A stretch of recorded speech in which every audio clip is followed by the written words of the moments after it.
إنما يعمر مساجد الله من آمن بالله واليوم الآخر وأقام الصلاة وآتى الزكاة ولم يخش إلا الله فعسى أولئك أن يكونوا من المهتدين. السلام عليكم ورحمة الله وبركاته. بسم الله الرحمن الرحيم. إن الحمد لله نحمده ونستعينه ونستغفره ونعوذ بالله من شرور أنفسنا ومن سيئات أعمالنا. من يهده الله فلا مضل له ومن يضلل فلا هادي له. وأشهد أن لا إله إلا الله وحده لا شريك له وأشهد أن محمدًا عبده ورسوله. أما بعد فإن خير الحديث كتاب الله وخير الهدي هدي محمد صلى الله عليه وسلم وشر الأمور محدثاتها وكل محدثة بدعة وكل بدعة ضلالة وكل ضلالة في النار. أعوذ بالله السميع العليم من الشيطان الرجيم. بسم الله الرحمن الرحيم. يا أيها الذين آمنوا اتقوا الله حق تقاته ولا تموتن إلا وأنتم مسلمون. يا أيها الناس اتقوا ربكم الذي خلقكم من نفس واحدة وخلق منها زوجها وبث منهما رجالا كثيرا ونساء واتقوا الله الذي تساءلون به والأرحام إن الله كان عليكم رقيبا. يا أيها الذين آمنوا اتقوا الله وقولوا قولا سديدا يصلح لكم أعمالكم ويغفر لكم ذنوبكم ومن يطع الله ورسوله فقد فاز فوزا عظيما. أعوذ بالله من الشيطان الرجيم. بسم الله الرحمن الرحيم. قاف والقرآن المجيد بل عجبوا أن جاءهم منذر منهم فقال الكافرون هذا شيء عجيب أإذا متنا وكنا ترابا ذلك رجع بعيد قد علمنا ما تنقص الأرض منهم وعندنا كتاب حفيظ بل كذبوا بالحق لما جاءهم فهم في أمر مريج أفلم ينظروا إلى السماء فوقهم كيف بنيناها وزيناها وما لها من فروج والأرض مددناها وألقينا فيها رواسي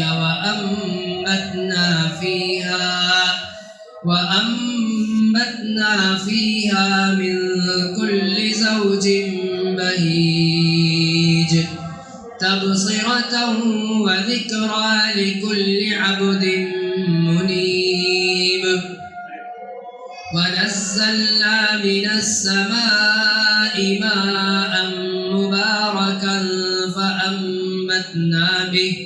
فأنبتنا به جنات وحب الحصيد والنخل باسقات لها طلع نضيد رزقا للعباد وأحيينا به بلدة ميتا كذلك كذبت قبلهم قوم نوح وأصحاب الرس وثمود وعاد وفرعون وإخوان لوط وأصحاب الأيكة وقوم تبع كل كذب الرسل فحق وعيد أفعينا بالخلق الأول بل هم في لبس من خلق جديد.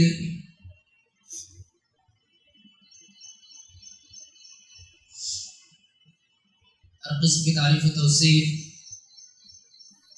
کبریائی و بڑائی، حمد و ثنا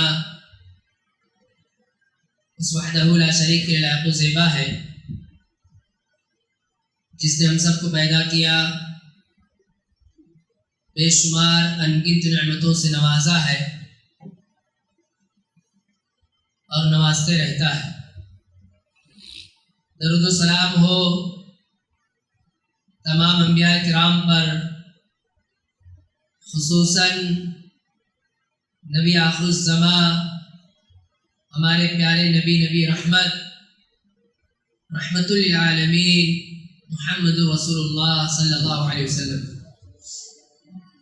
دینی ملی بھائیوں، بزرگوں، نوجوان ساتھیوں، عزیز بچوں اور اسلامی ماں اور بہنوں،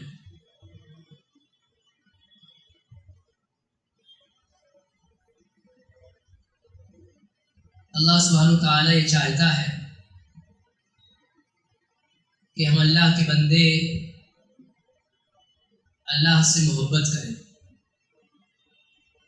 ہمارے دل میں ہمارے رب کے لیے محبت ہو، اور یہ محبت ایسی ہو کہ رب سے زیادہ پھر کوئی محبوب نہ رہ جائے۔ ہمارے دل میں ہمارے اپنوں کے لیے محبت ہوتی، چاہت ہوتی ہے، ہمیں جس چیز سے فائدہ ہوتا ہے اس کے تئیں ہمارے دل میں محبت ہوتی ہے، لگاؤ ہوتا ہے، لیکن ساری چاہتوں، ساری محبتوں پر بھاری محبت رب کی ہونی چاہیے۔ جب ہم سب سے زیادہ اپنے رب، اپنے خالق، اپنے مالک سے محبت کریں گے تو سب سے زیادہ کام بھی اللہ تعالیٰ کے لیے کریں گے، پھر اللہ کے ہر حکم پر چلنا ہمارے لیے بہت آسان رہے گا۔ اور اللہ کی محبت کے بجائے ہم دوسری چیزوں کی محبت اگر دل میں زیادہ بھر لیں گے تو پھر جس چیز سے آدمی کو محبت ہوتی ہے اس کی ساری تگودو اسی چیز کے لیے ہوتی ہے، اسی کے لیے اس کی جد و جہد ہوتی ہے، اسی کے لیے اس کی بھاگ دوڑ ہوتی ہے۔ رب سب سے زیادہ محبوب ہو جائے تو ہمارے دن و رات کے اعمال زیادہ سے زیادہ رب کے لیے رہیں گے، اور دنیا بہت محبوب ہو جائے، دنیا کی نعمتیں بہت محبوب ہو جائیں، دنیا کا ساز و سامان بہت محبوب ہو جائے تو دنیا ہی کے لیے سب کچھ ہو جاتا ہے۔ ایسے ہی دینی بھائی، ہمارا رب چاہتا ہے کہ ہم سب سے زیادہ خوف اپنے رب سے کھائیں، سب سے زیادہ اللہ سے ڈریں۔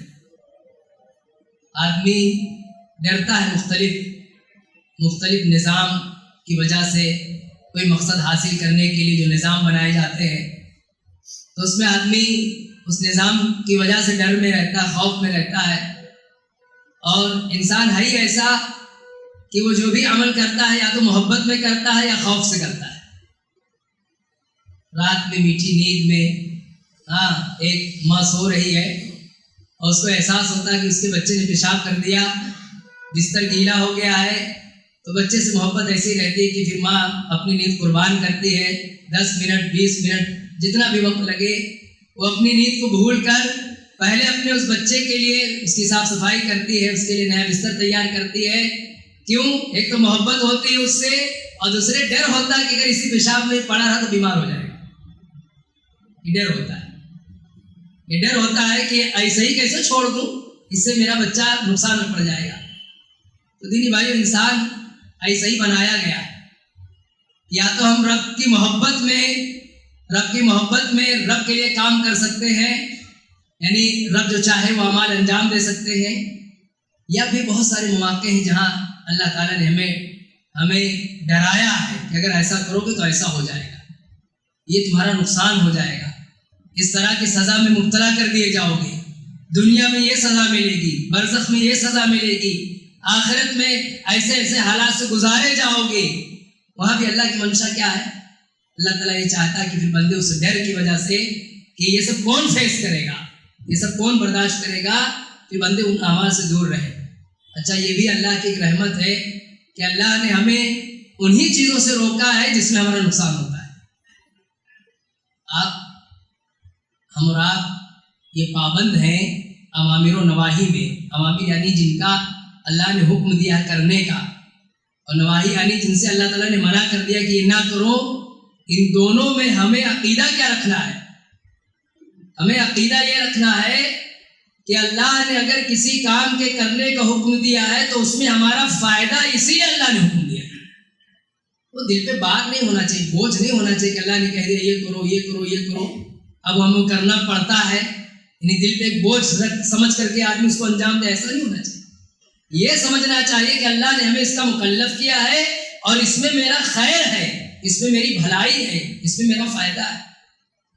ایسے اللہ نے کسی چیز سے روک دیا ہے، منع کر دیا ہے، تو گرچہ نفس اس طرف بھاگتا ہے، ان النفس لامارۃ بالسوء، انسان کا نفس اللہ نے جیسا بنایا ہے اس میں ایک مادہ اللہ نے یہ بھی رکھا ہے کہ مختلف برائیوں، مختلف گناہ کے کاموں کی طرف نفس بھاگتے رہتا ہے۔ اس کو کنٹرول کرنا پڑے گا، اس کو قابو میں رکھنا پڑتا ہے، ورنہ نفس الگ الگ طرح سے مختلف، دنیا میں بہت ساری چیزیں ایسی ہیں جس کی طرف انسان کا نفس لپکے گا، جائے گا، بھاگے گا، اسے لگام رکھ کر کے، اسے کنٹرول میں رکھ کر کے، بچا کر کے اپنے آپ کو اللہ کی شریعت پہ قائم رکھنا ہے۔ اور یہ کیسے ممکن ہے؟ یہ ممکن ہے کہ جب نفس کسی گناہ کی طرف بھاگے تو بندہ یاد کرے کہ نہیں، اس گناہ کی تو اللہ نے یہ سزا بتائی۔ اللہ سے ڈرنے کا کیا مطلب؟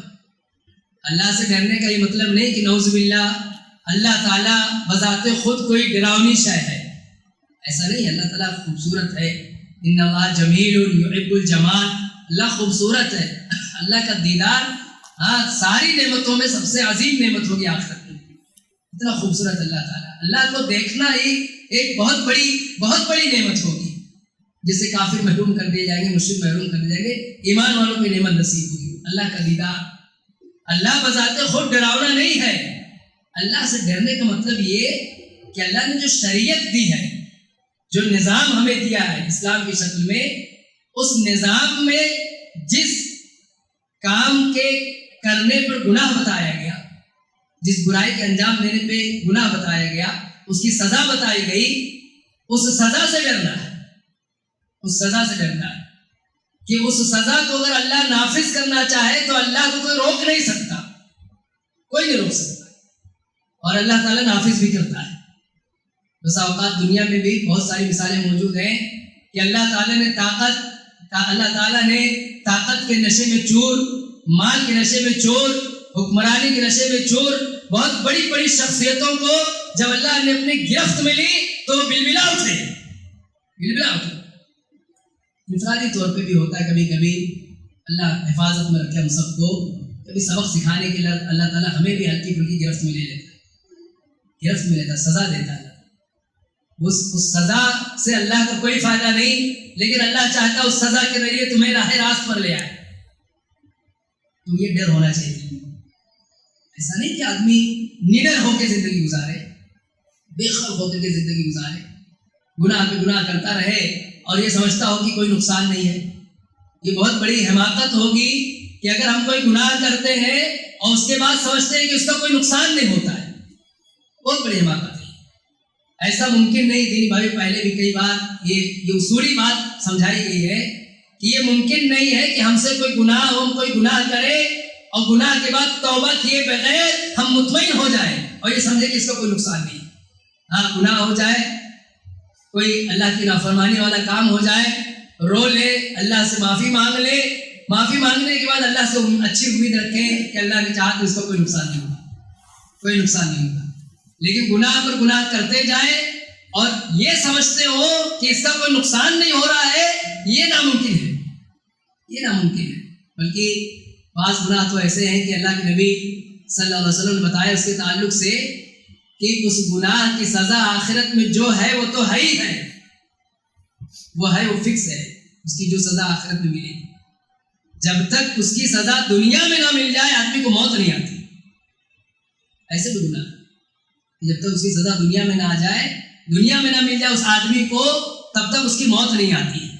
دینی بھائیوں، یہ بہت ضروری ہے کہ ہم اپنے دلوں کو دیکھیں کہ ہمارے دل میں اللہ کے لیے محبت کتنی ہے اور اللہ کا ڈر کتنا ہے، ڈر کتنا ہے۔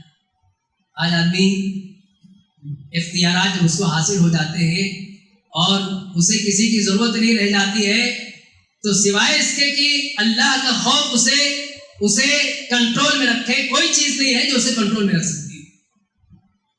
یعنی آدمی مال کے ذریعے، طاقت کے ذریعے ہر اس کام کو پاسبل سمجھتا ہے جو کر سکتا ہے، اور اپنے مفاد کے لیے کرتا بھی ہے۔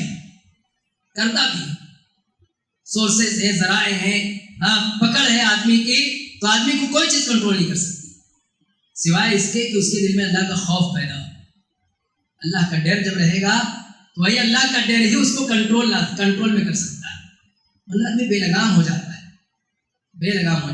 بہت سارے حقوق ہم پر بنتے ہیں، اولاد کے ناطے ہم پر ماں باپ کے حقوق ہیں، بھائی بہنوں کے حقوق ہیں، پڑوسیوں کے حقوق ہیں، اپنے سماج میں رہنے والے مسکینوں، محتاجوں، بیواؤں، ان سب کے حقوق ہیں، لیکن آدمی نہیں ادا کرتا تو نہ ادا کرے۔ یعنی آدمی اگر ایسا سوچ لے کہ مجھے نہیں ادا کرنا ہے، تو کون سی ایسی طاقت ہے جو اس سے جبرن یہ سب ادا کروا لے گی؟ کوئی طاقت نہیں، کوئی نظام نہیں، ایسا کوئی نظام نہیں جو اس سے یہ ساری چیزیں جبرن ادا کروائے۔ عام طور پہ کوئی نظام نہیں ہے۔ کہیں آدمی کہیں کسی پیمانے پر پابند ہے کسی چیز کا تو وہاں وہ ادا کرے، الگ مسئلہ ہے، لیکن آدمی قوت میں ہے، طاقت میں ہے، ڈھیر سارے حقوق بنتے دوسروں کے، لیکن آدمی سمجھتا ہے کہ ان کی ادائیگی کے بغیر بھی میں رہ سکتا ہوں، تو شیطان بہکا دیتا ہے، آدمی چاہتا ہے کہ ایسے ہی رہوں۔ کہتا بھی نا، بسا اوقات زبان سے اس طرح کے الفاظ نکلتے بھی ہے، دیکھتا ہوں کوئی میرا کیا بگاڑ لیتا ہے۔ یہ ہمارے عام بول چال کا جملہ ہے کہ نہیں جملہ ہے کہ ہم کبھی کبھی اس طرح کی بات کہے جاتے ہیں نا کہ دیکھتا ہوں میرا کوئی کیا بگاڑ لیتا ہے۔ آدمی اگر حق پر ہے، کسی کا حق نہیں مان رہا، اپنے حق کے لیے لڑ رہا ہے، تو خیر وہاں کوئی معنی نہیں ہوا۔ لیکن اگر آدمی کسی پہ ظلم کرنے کے باوجود یہ جملہ کہتا ہے، تو یہ اس کے اپنے لیے بہت بڑا لمحہ فکریہ ہے کہ اس کو اللہ نے ایسی پوزیشن میں رکھا ہے کہ وہ چاہے جتنا گناہ کرے، اس کو کوئی روکنے والا نہیں رہے گا۔ یہ اس کے لیے کتنی بڑی تباہی۔ ایک چھوٹا بچہ اسکول نہیں جاتا ہے اور باپ ہے، ماں ہے، اس پہ سختی کرتے ہیں، اس کی گرفت کرتے ہیں، تو ان کی نگرانی میں وہ اس ڈر سے کہ ابو کیا کہیں گے، امی کیا کہیں گے، 8-10 سال اسکول کی پڑھائی مکمل کر لیتا ہے۔ لیکن وہی اگر اس بچے کے سائے اس کی زندگی سے ماں باپ کو رول ختم کر دیا جائے کہ اس 5 سال 6 سال کے بچے کو ایسی پوزیشن میں رکھا جائے کہ چاہے وہ پڑھے چاہے نہ پڑھے، تو اس کا بھی نفس بھاگے گا کہ نہ تعلیم حاصل کرے، تو اس کے لیے وہ کتنا مضر ہے، اس بچے کے لیے وہ کتنا نقصان دہ ہے۔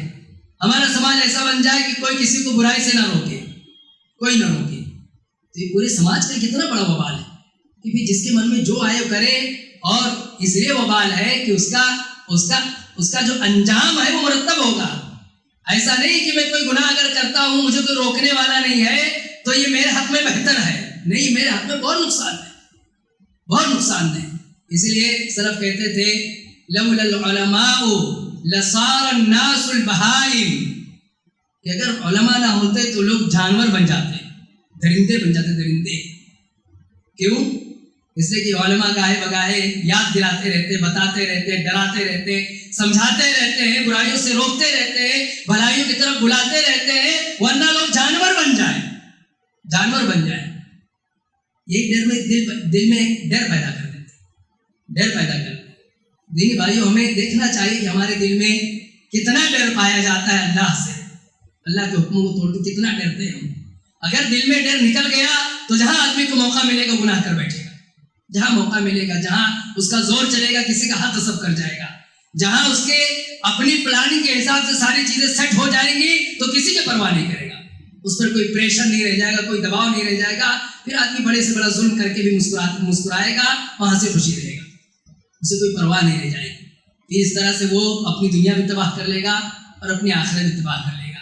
آپ دیکھیں اللہ رب العالمین نے فرمایا قرآن میں وَأَمَّا مَنْ خَافَ مَقَامَ رَبِّهِ وَنَهَى النَّفْسَ عَنِ الْهَوَىٰ فَإِنَّ الْجَنَّةَ هِيَ الْمَأْوَىٰ وَأَمَّا مَنْ خَافَ مَقَامَ رَبِّهِ جو اپنے رب کے مقام سے خائف ہو، ڈرا ہو، جو اپنے رب کے مقام سے ڈرتا ہو.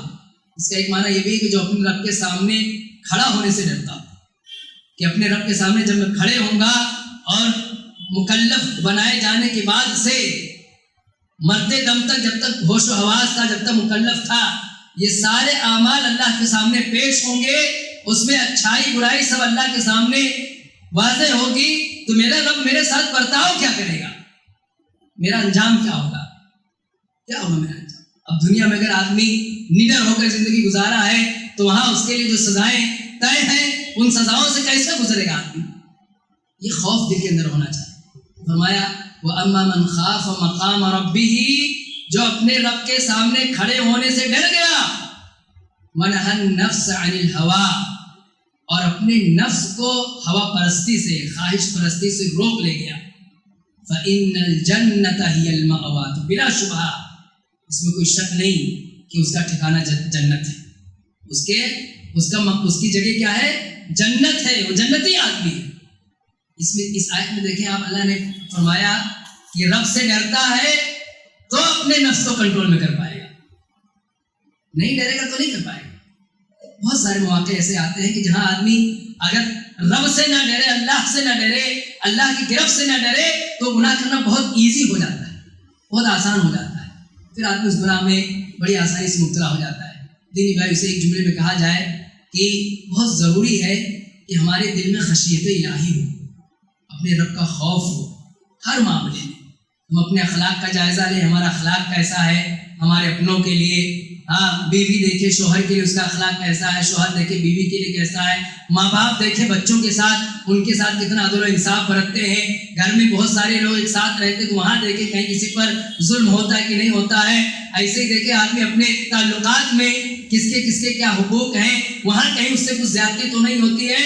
اور ان سب پر اصل چیز یہ رہے کہ تاکہ اللہ کے یہاں میری حفاظت رہے، اللہ کے یہاں گرفت نہ ہو جائے، اللہ کے یہاں پکڑ نہ ہو جائے. ورنہ یہاں آدمی ایسا ہو سکتا ہے کہ اسے موقع ملے کسی کو دبانے کا تو دبا جائے، اس کو دبا جائے، اس کا حق غصب کر جائے اور نہ ڈرتا ہو، اس کو خوف نہ لائے ہو. لیکن اللہ کا اگر بندے کے دل میں خوف آ جائے کہ نہیں اللہ کے یہاں کیسے بچ پاؤں گا، یہاں تو ٹھیک ہے بچ جاؤں گا لیکن اللہ کے یہاں کیسے بچ جاؤں گا، تو آدمی کے لیے بہت آسان ہو جائے گا کہ آدمی کس طرح سے اپنے آپ کو بچا لے. دینی بھائیوں، خشیت الہی یعنی اللہ کا خوف یہ دل سے کیسے نکلتا ہے، اس پہ کچھ اسباب علماء نے ذکر کیے کہ آدمی کے دل سے آہستہ آہستہ اللہ کا ڈر نکل کیسے جاتا ہے، یہ کم کیسے ہو جاتا ہے. ان میں پہلی چیز ہے کہ ضرورت سے زیادہ دنیا سے محبت کر بیٹھنا. دنیا سے اتنا لگاؤ نہیں ہونا چاہیے. دیکھیے ضرورت ہے، انسانی زندگی ضروریات سے چلتی ہے تو وہ اتنا نفس خود بخود جائے گا کہ آدمی اپنی ضرورت پوری کرے. لیکن دنیا سے اتنی محبت نہیں ہونی چاہیے کہ دنوں رات سوتے بیٹھتے چلتے پھرتے آدمی کا دل و دماغ خالی کیلکولیشن ہی کرتا رہے، صرف دنیا جوڑتا رہے. یہ ہو جائے گا تو آپ کا دل تو اسی سے بھرا رہے گا.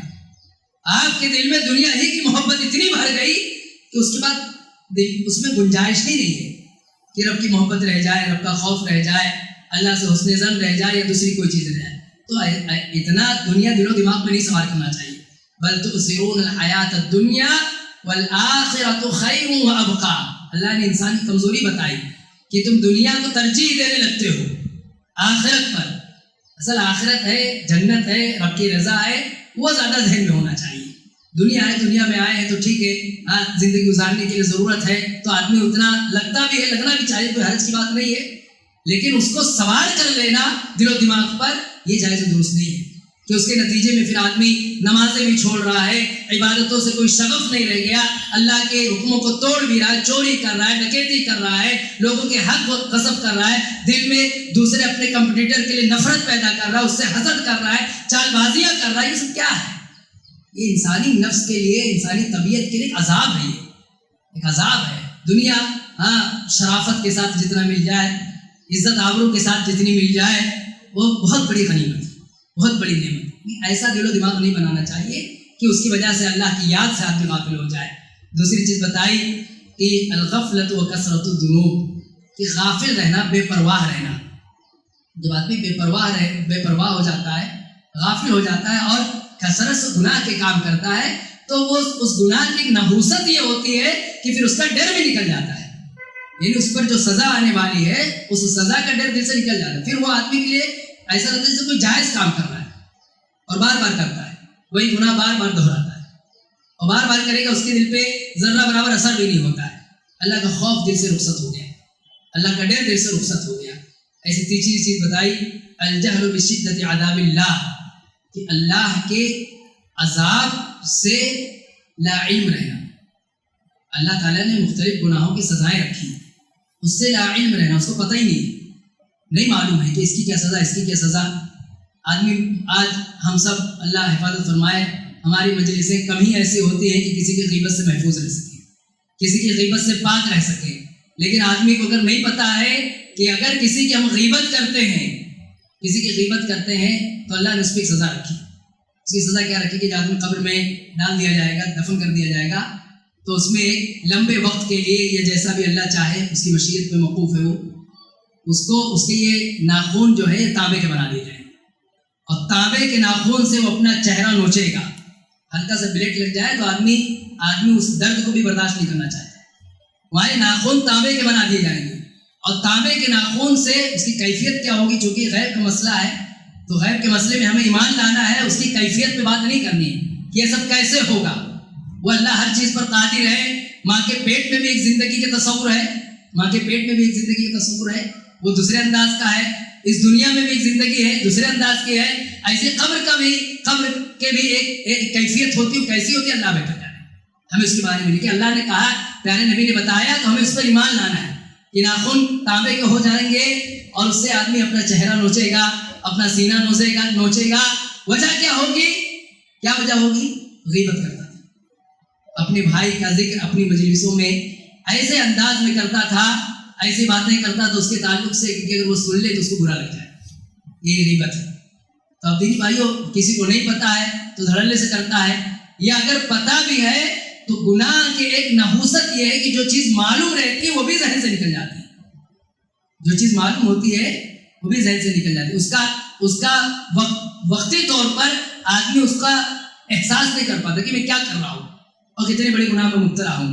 ایسے دینی بھائی ایک سبب ذکر کیا صحبت الفجار، کہ برے لوگوں کی صحبت میں رہنے والا آدمی یہ بھی اللہ کے ڈر سے محروم ہو جاتا ہے، اس کے دل میں پھر اللہ کا ڈر نہیں رہ جاتا۔ اس لیے دیکھیے، گناہ ایک آدمی تنہائی میں گناہ کرتا ہے، اکیلے میں گناہ کرتا ہے، اور کبھی ایسا کچھ گناہ ہوتا ہے کہ جس کو ٹیم ورک کی شکل میں آدمی انجام دینے لگتا ہے۔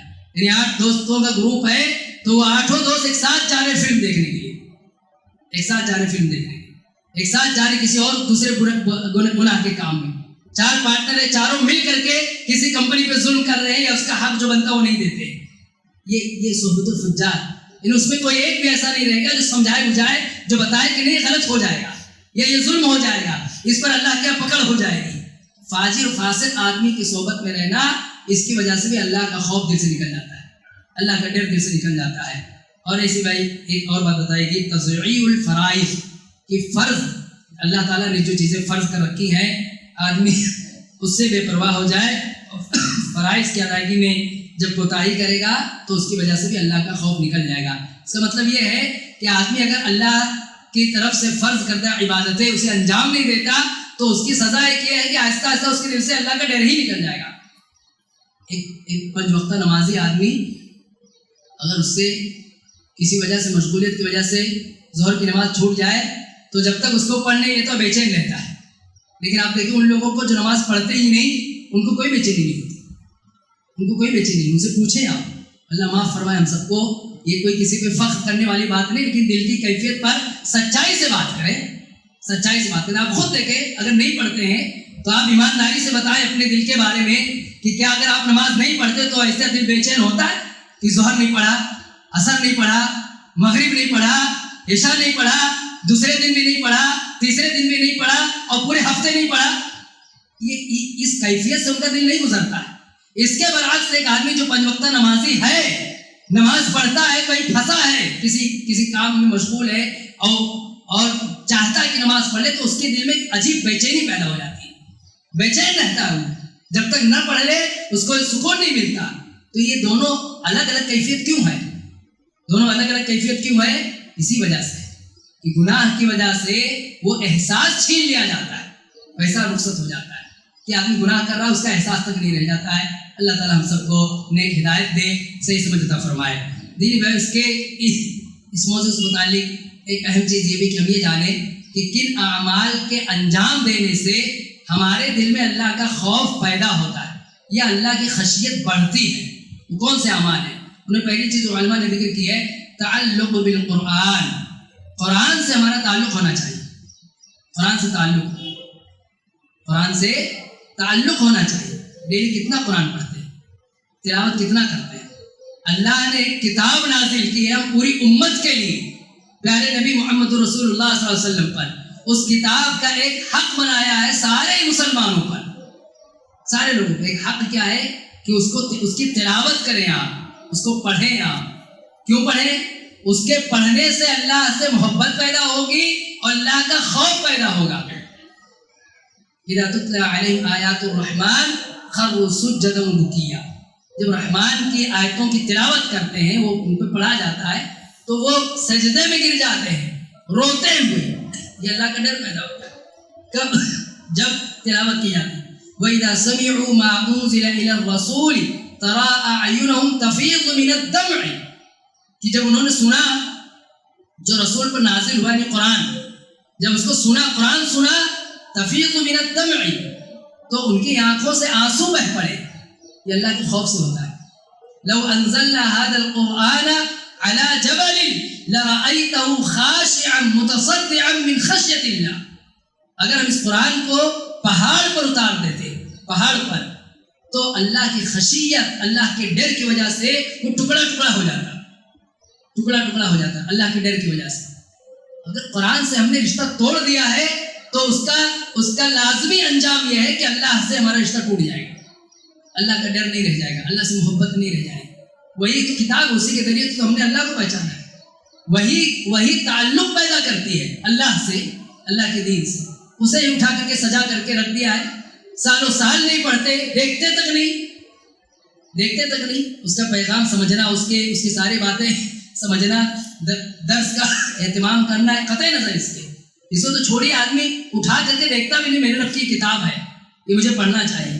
ہم سب کے لیے ہمیں فکریہ اور سوچنا چاہیے کہ کتنا وقت ہم اپنے موبائل کو دیتے ہیں اور کتنا وقت ہم اپنے اللہ کی کتاب کو دیتے ہیں۔ پہلی چیز ہے تعلق بالقرآن ہوگا تو اللہ کی خشیت، اللہ کی محبت پیدا ہوگی، اور قرآن سے ناطہ ٹوٹ گیا ہے تو خود بخود اللہ کی محبت بھی دل سے رخصت ہوگی اور اللہ تعالیٰ کی خشیت بھی نہیں رہ جائے گی۔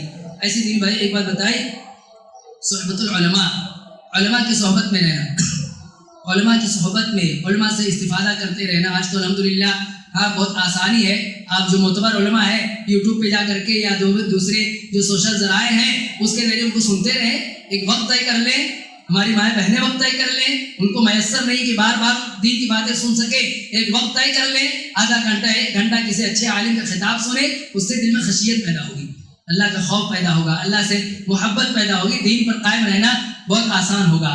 اور علماء دینی بھائیوں کبھی کوئی بات بتاتے ہیں تو ایک آدمی کسی گناہ میں مبتلا رہتا ہے اور جب سنتا ہے کہ اس کی یہ سزا ہے تو اس سے باز آ جاتا ہے، اللہ کے نبی صلی اللہ علیہ وسلم نے فرمایا کہ کوئی گناہ جس کی سزا بہت جلد دی جاتی ہو، یعنی جتنی جلدی ہو سکے اللہ تعالیٰ اس کی سزا دیتا ہے، اس میں 2 گناہ قطیعۃ الرحم والظلم، اس سے زیادہ اہم کوئی نہیں ہے۔ مطلب یہ حدیث کا کہ رشتہ داریاں توڑنا، رشتہ داریوں کے تعلق سے بے پرواہ ہو جانا، رشتہ داریاں نہ نبھانا، یہ ایسا گناہ ہے کہ اس کی ایک سزا جو آخرت میں ملے گی، لیکن آدمی کو اس وقت تک موت نہیں آئے گی جب تک دنیا میں اس کی سزا نہ ملے، اب ہمارے دل میں اگر ڈر ہوگا تو ہم اپنا جائزہ لیں گے کہ ہم سے کہاں غلطی ہو رہی ہے، ہم اپنے رشتہ داروں کے تعلق سے کتنا بیدار ہیں، کتنا ان کے تئیں فکر مند ہیں، کتنا ان کے حقوق کو سمجھتے، اس کو ادا کرتے ہیں۔ ورنہ مولوی صاحب بتا رہے ہیں کہ اللہ کے نبی نے فرمایا ہے کہ جب تک اس کی سزا دنیا میں نہ مل جائے موت نہیں آتی۔ ایک آدمی اپنے ماں باپ کو دکھی رہ کر کے سکون سے کیسے رہ سکتا ہے؟ اپنے ماں باپ کے حق کو حق ادا نہ کر کے وہ خوش کیسے رہ سکتا ہے؟ اسے اس کے ساتھ جینا چاہیے کہ اتنی بات بتائی ہے پیارے نبی نے کہ اس کی سزا آخرت میں جو ملے گی وہ ملے گی ہی، دنیا میں بھی اس کی سزا ملے گی، اور تب تک موت نہیں آئے گی جب تک اس کی سزا نہ مل جائے۔ اس کی سزا ملنی طے ہے وہ، ٹھیک ہے۔ ابھی ماں باپ پہ ظلم کر رہے ہو، ان کے حقوق نہیں ادا کر رہے ہو، ابھی نہیں ملی، 1 مہینے نہیں ملی، 2 مہینے نہیں ملی، لیکن اس کا مطلب یہ نہیں کہ سزا نہیں ملے گی، سزا ملے گی، اور جب تک نہیں ملے گی موت نہیں آئے گی۔ تو آدمی پھر نوجوان سوچتا ہے کہ اتنا خطرناک گناہ ہے، اتنا خطرناک گناہ ہے کہ اس کی سزا طے ہے، ملنی ہی ملنی ہے آخرت کے علاوہ۔ بعض گناہ ایسے ہیں کہ اگر اس کی سزا دنیا میں مل جائے تو آخرت میں اللہ تعالیٰ سزا نہیں دے گا، آخرت میں سزا نہیں دے گا، اور بعض گناہ ایسے ہیں کہ اس کی سزا دنیا میں بھی ملنی ہے اور آخرت میں بھی ملنی ہے۔ انہی میں سے گناہ یہ بھی ہے قطیعۃ الرحم، رشتوں کو توڑنا، اور کیا ہے؟ ظلم کرنا، کسی پر ظلم کرنا۔ کسی پر آپ نے ظلم کر لیا، 1 روپے کا ظلم کیا ہے، تو اس عقیدے کو اپنے دل و دماغ میں بٹھا کے رکھیں کہ اس کی سزا آپ کی زندگی میں کہیں نہ کہیں آپ کو ضرور ملے گی۔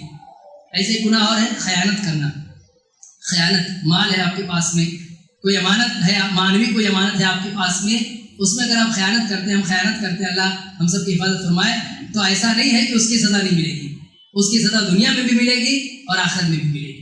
اب آدمی جو سنتا ہے، ایسی باتیں سنتا ہے، مختلف مواقع سے سنتا ہے، تو اس کے دل میں ڈر پیدا ہوتا ہے، پھر اس سے آدمی اپنے آپ کو روکتا ہے، اپنوں کو اس سے روکتا ہے کہ اس کا بڑا نقصان ہوگا۔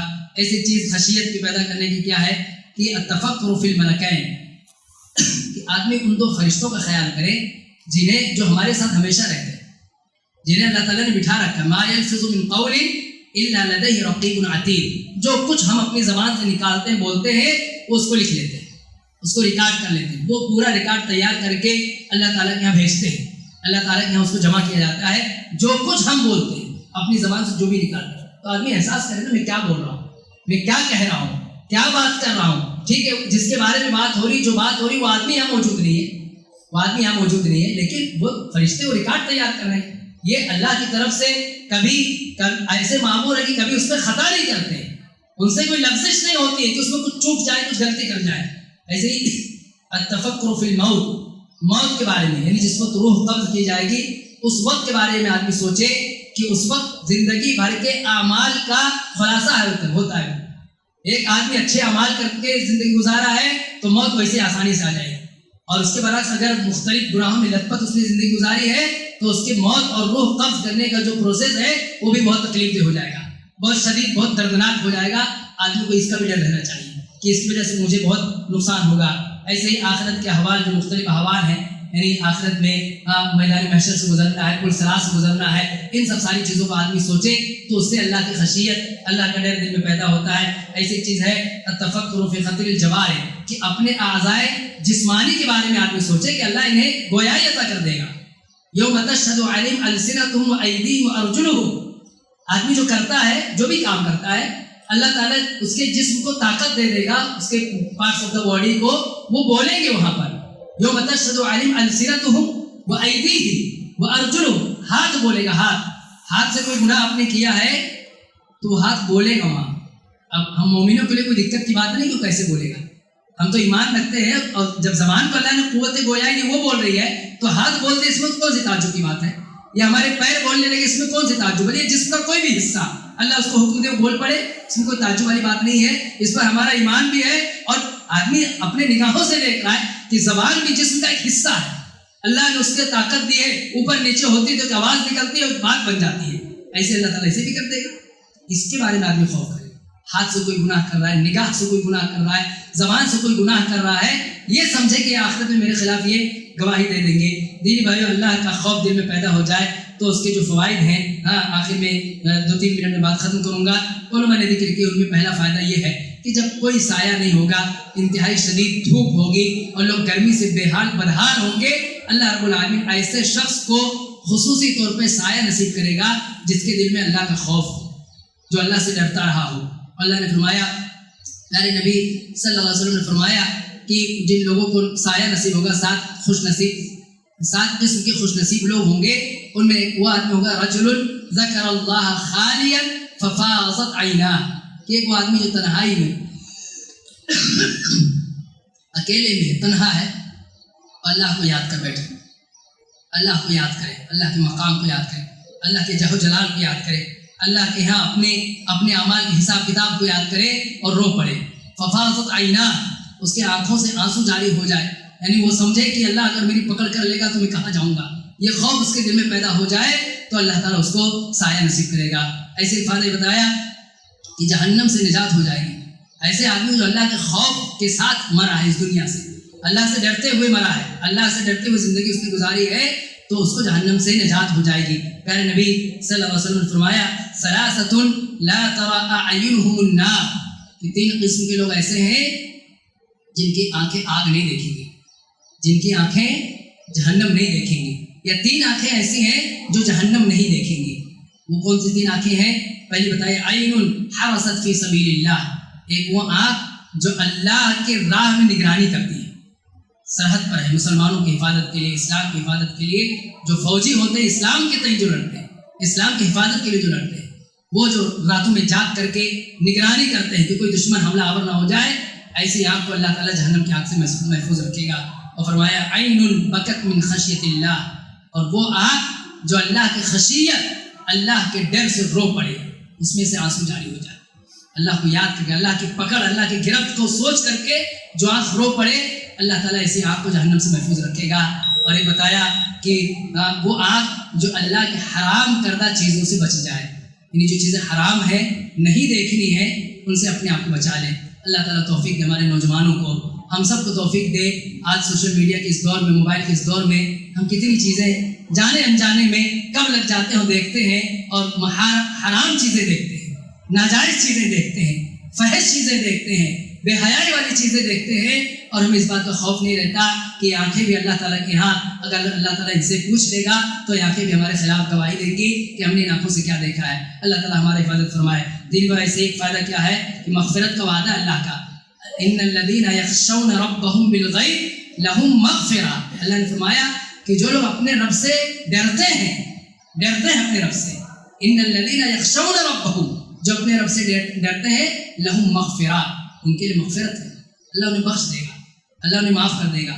اور دوسری کو فرمایا جزاؤہم عند ربہم جنات عدن تجری من تحتها الانہار خالدین فیہا ابدا, کہ ان کا بدلہ کیا ہے, ان کے رب کے پاس ہے, ان کے رب کے پاس ان کا بدلہ محفوظ ہے. جزاؤہم عند ربہم جنات عدن, ہمیشہ کی انہیں جنتیں نصیب ہوں گی, اللہ جنت دے گا.